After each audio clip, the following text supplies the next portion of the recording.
Hey guys, Sleepy Reader here. I haven't, sorry for making you dizzy if I have, I'm moving my camera around inside my car. I haven't had much time to read comic books, but I have read Batman number 13. I think it's brilliant. A really great comic book. I hope the whole series is this good, but even if it's a little less good than this, it's going to be great. This is a great jumping on point if you want to try out Batman. Really suggest you start here.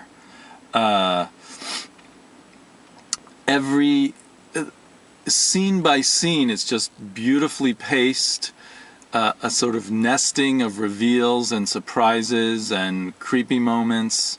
It's definitely a horror book. It's superhero horror.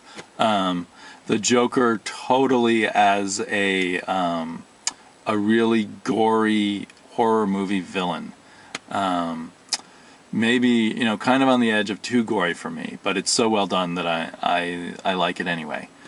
I was actually, getting less excited by Scott Snyder, because the writer of this book, because the end of The Court of the Owls, the very last issue, struck me as kind of weak, or so-so rather than brilliant, like much of that series was.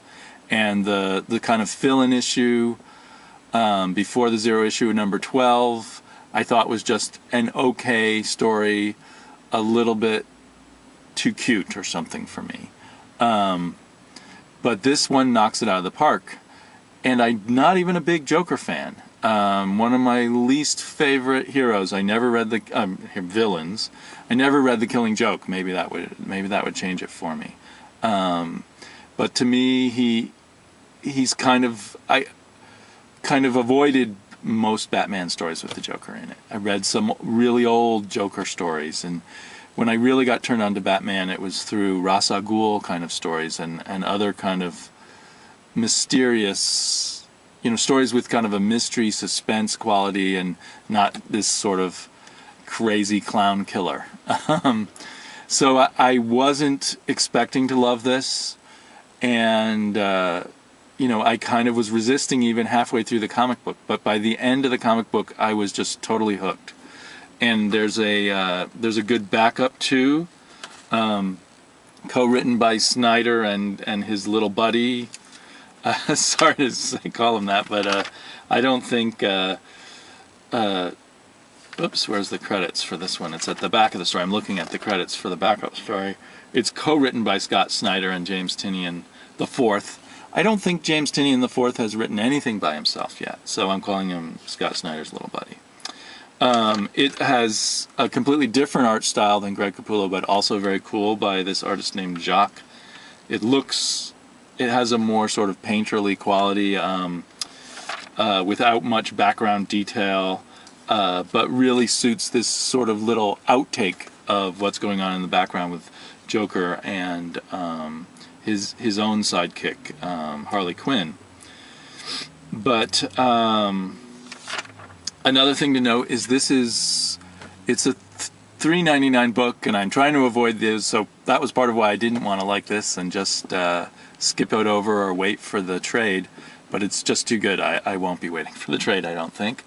But for a $3.99 book, it actually has 30 pages of story, 24 pages of the main story, and 6 pages of the backup story.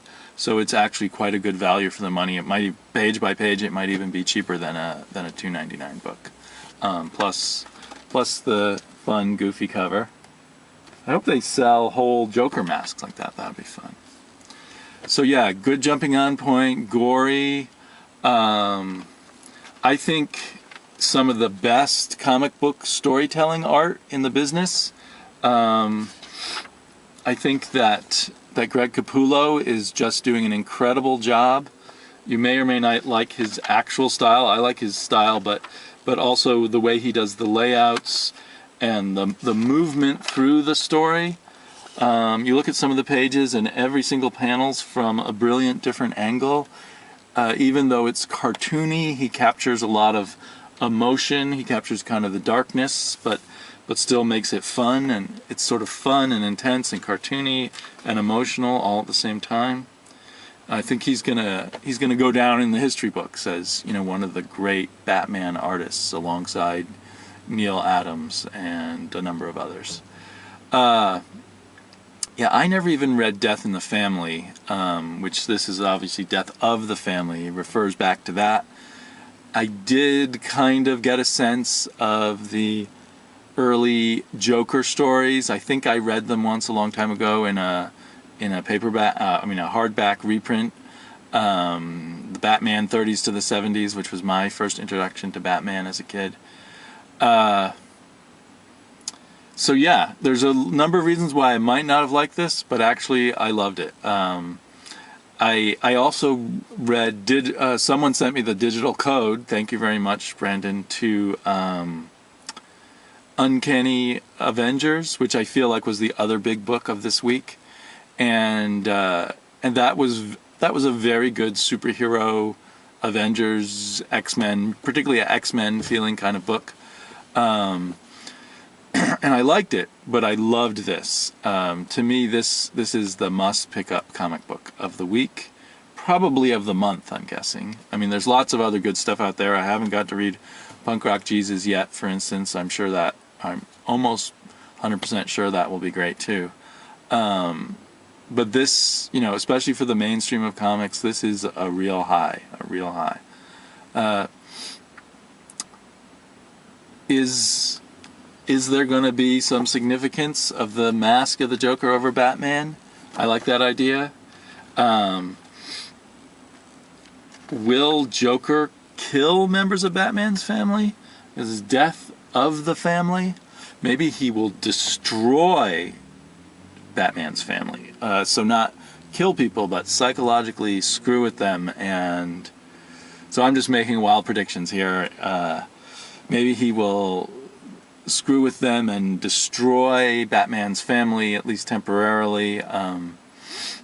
It's really fun to sort of guess and look at where Snyder's going. It's hard to really tell where he's going, but you get a great sense of confidence and power in the writing and the pacing and the control that this story is under. So yeah, go out and get it. I hope I'll be finding time to make more videos and talk to you guys. I love this community. It's a really important part of my own sort of blowing off steam from all the other troubles of life. It makes each week more fun. So talk to you all of you guys soon. Bye bye.